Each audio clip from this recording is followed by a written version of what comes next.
Okay. Okay. Work on the foundation, then do the jump. Because otherwise you got to spend so much time and it's just going to be impossible and frustrating to try to break your bad habits. This is why when I teach, I see this girl going on a diagonal on a flat and then stabbing at her double axel. I tell her over and over again, oh, come on, try to teach her this exercise. I didn't get any change after weeks and months. She just kind of more or less did it the same way she was always doing it because it's really, really difficult to break bad habits. Well, you know, there are many skaters who can get one double axel or one triple axel, but you can do double axel or triple axel continuously with a consistency. In other words, like you can do any competitions, short program, long program. That's what you want to get, right? You just try like 1,000 try and then just have like 1 or 10. It doesn't make any sense. You know, you might gonna get past the test, but you might not gonna be able to perform in the competitions. Yeah, competing well is, yes, it's all about consistency. And I have a method, and this is why I'm very consistent. Nothing is left to chance. So we want to have this method, and we also want to use the easiest possible method to do the jump.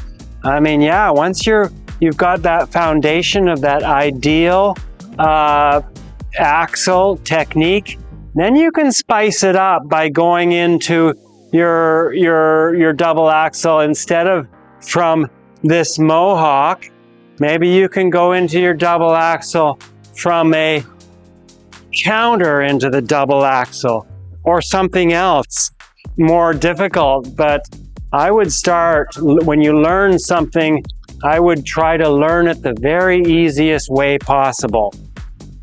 And it doesn't mean taking shortcuts in building your technique. I still, like I say, it does take some practice to be able to do those mohawks rhythmically in a good way before you actually try the jump. I wouldn't just try to pretend that the skates and the blades and the ice is some obstacle.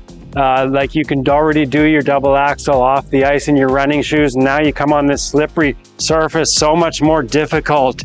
But then you're trying. This mentality is wrong. We want to understand that being on the ice with skates on makes the double axel easier, not more difficult, because you can take advantage of the glide and the leaning edge to give you rotation. And other question came from your subscriber about the free leg. Bend or straight or what? This. To bring this and then also arms. Yeah.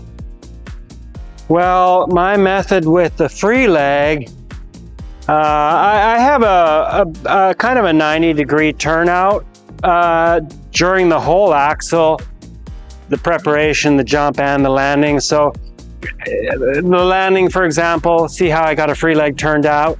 And even these preparation edges are turned out. And then also, because the free leg's coming from inside the curve, see how I got the turnout? It's gonna swing through like this.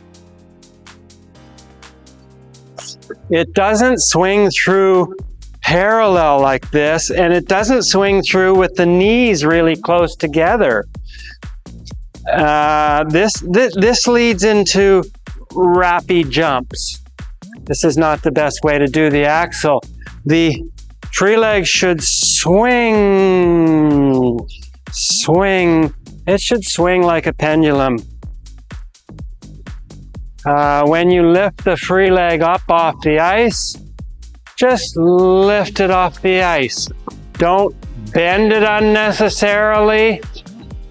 It's just a little bit bent because it's relaxed, right? It's very relaxed, and it's going to swing really easily. And if somebody wants to tell me in the comments what advantage you get by bending your free leg into some H position as it comes through, go ahead and give me that rationale. I don't think there's any advantage at all to bending this free leg, this knee as it swings through on the takeoff. I would keep it in exactly the same position. It's just slightly bent because it's relaxed. It comes through, it's still in that same position, and then you go into the jump. It's straight in the air, so why would you bend it and then straighten it again? Let me know in the comments. What about the arms? Well, I personally think that the arms should also swing, just swing very naturally and not too close to the body, because it's not the tight position itself that speeds up our rotation in a jump. It's the difference between the wide position and the tight position.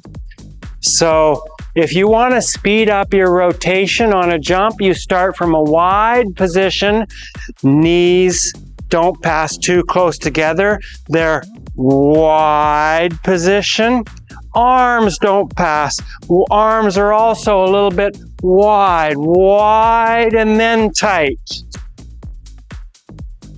Yeah, this is another way we can get more rotation out of our jump. This is a way that we can rotate more quickly. This is a way that we can speed up the rotation that we create from the turning momentum and from the deep edge.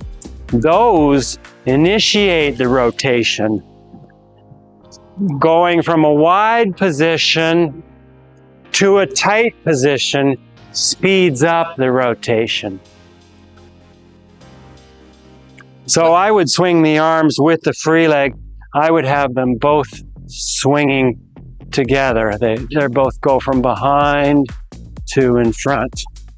And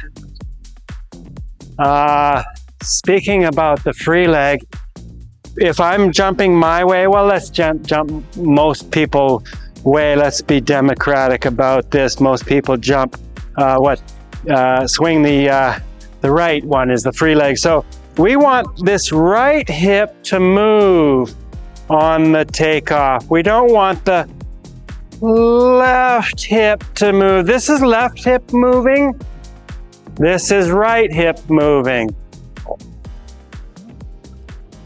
Okay. More Axel videos in the future. I hope those many ideas will help you understand your Axel, and go ahead and practice a lot so that you can turn that understanding into action, success, results. Thank you, Gary. Oh, you're welcome. Real cool. Yeah, it was very good input. Good. Like and share, subscribe, then you'll know as soon as you see that notification, ooh, Gary Beacom's got another Axel video. If you subscribe, you'll be the first to know. Okay, thank you.